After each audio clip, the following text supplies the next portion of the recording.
É hora da entrevista do dia com a Denise Campos de Toledo.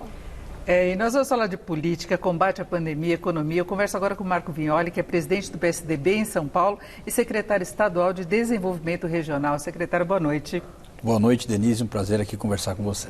E vamos começar falando de PSDB, não é? Porque nós vimos aí uma dificuldade do partido em relação às eleições para a presidência da Câmara. Aliás, vários partidos ficaram divididos.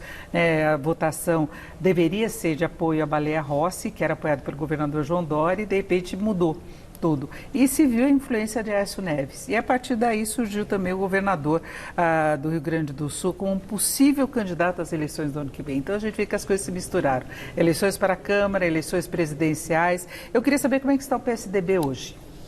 Bom, Denise, o PSDB segue forte, segue sempre com discussões acaloradas, como foi ao longo de toda a sua trajetória. Um partido que nasceu com quadros importantes e que segue avançando dessa forma. Nós estamos hoje numa grande discussão interna sobre os rumos do PSDB no que tange o seu posicionamento frente ao governo federal. O PSDB foi criado, como dizia Montoro, longe do fisiologismo, né? Longe das benesses oficiais e perto do pulsar das ruas. Então é isso que a gente preza, esse compromisso histórico do PSDB como um partido que preza pelas liberdades individuais, pela democracia e que tem como responsabilidade nesse momento, pela sua história, pela sua militância, pelos seus quadros históricos, de ser um partido de oposição clara ao governo Bolsonaro nesse momento. É isso que nós defendemos. O partido não pode fazer meia oposição. Então, essa posição clara do PSDB, de um partido que tem essa responsabilidade com o povo brasileiro nesse momento, é fundamental. Agora, como é que você dá essa oposição se algumas pautas, por exemplo, de economia, têm uma identificação, tanto da posição do PSDB em relação a reformas, por exemplo, e a equipe econômica do atual governo?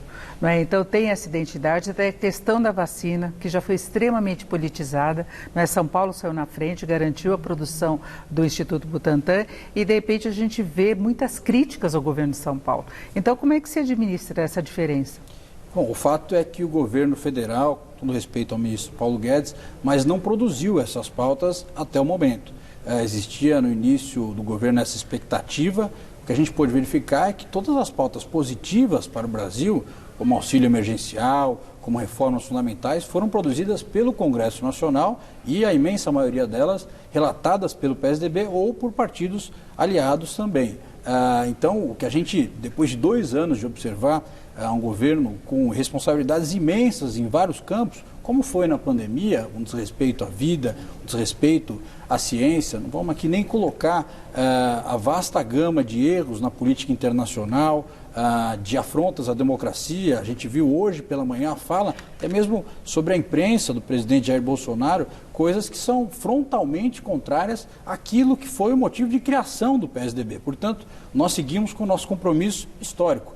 Esse é o PSDB que nós acreditamos, o PSDB de Montoro, de Covas, de tanta gente que construiu o processo democrático brasileiro. Então nós vamos seguir com essa responsabilidade, colocando a nossa posição clara e internamente fazendo sempre esse diálogo com todos os estados do Brasil. Mas aí já se vê uma posição um pouco diferente, por exemplo, em relação ao Rio Grande do Sul, Eduardo Leite, que acha que não deve ter essa oposição sempre, não é? E a posição do Diretório de Minas também, porque tem uma influência de Aécio Neves, não é?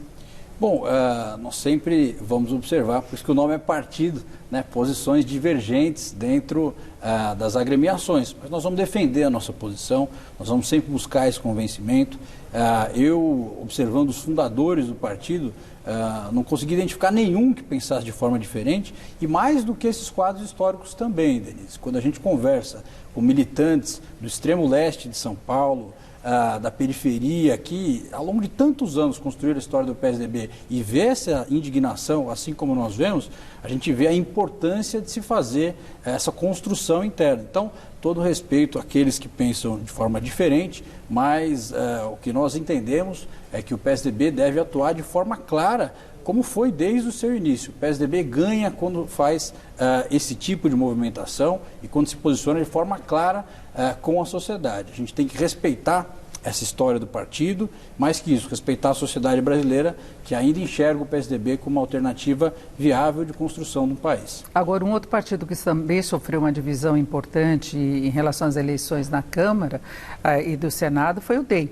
né, com o Rodrigo Maia saindo perdedor da disputa, que estava muito próximo do governador João Dória, que inclusive o convidou para o partido, e tem a posição também de Rodrigo Garcia, né, que é o vice-governador.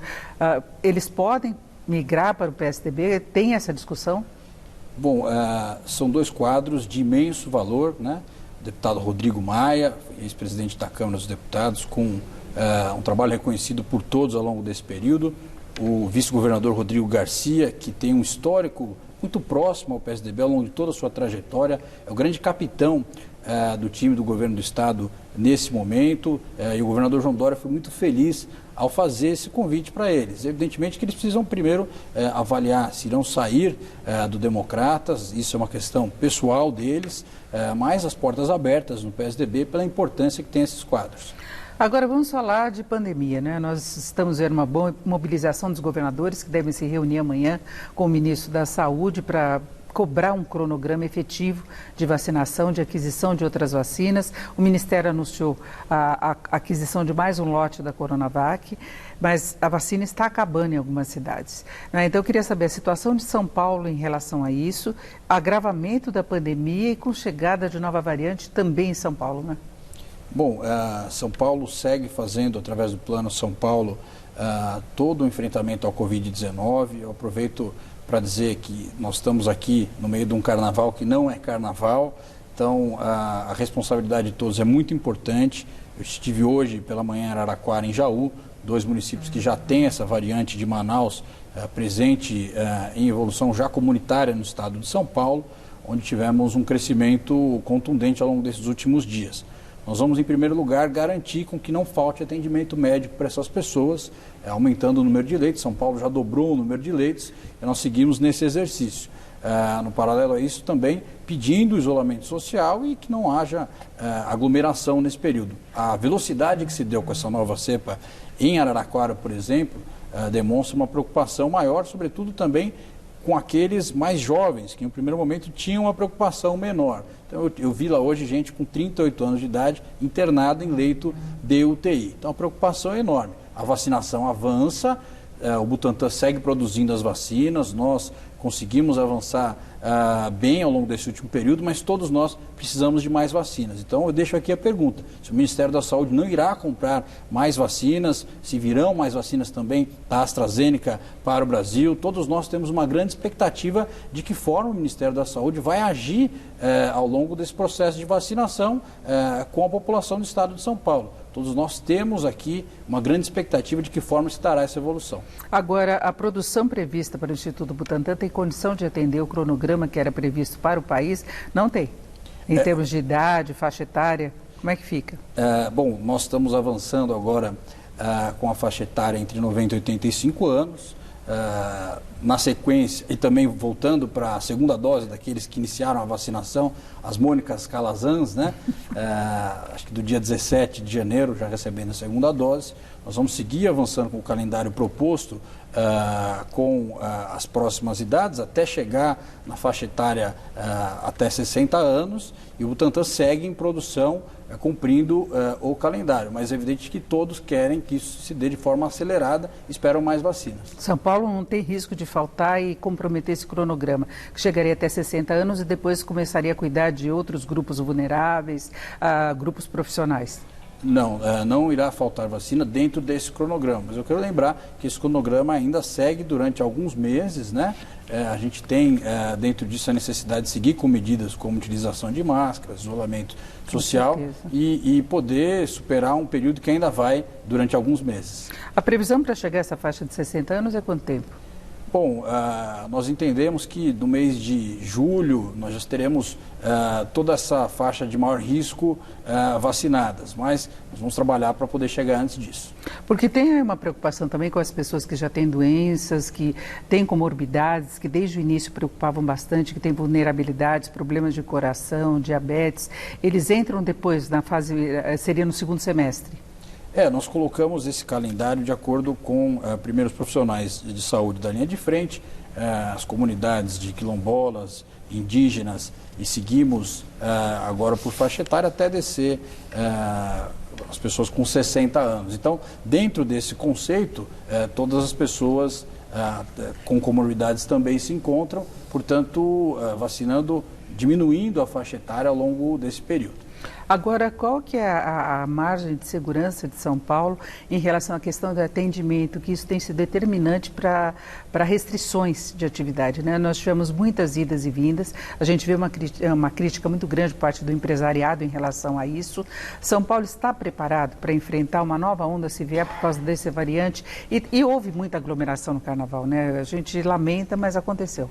Nós estamos observando imagens ao longo desses últimos dias que nos preocupam. Então, fica esse alerta mais uma vez. Nós não demos o ponto facultativo, mas mesmo assim, um número considerável de pessoas optou por se colocar em risco nesse momento.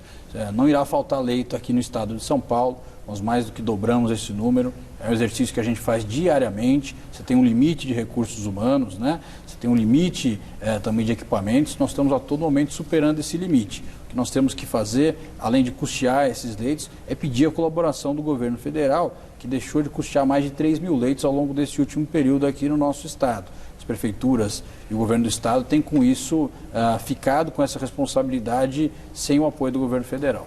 Perfeito. Nós ouvimos aqui Marco Vignoli, que é presidente do PSDB em São Paulo e secretário estadual de Desenvolvimento Regional. Secretário, muito obrigada. Uma boa noite. Eu que agradeço. Um grande abraço.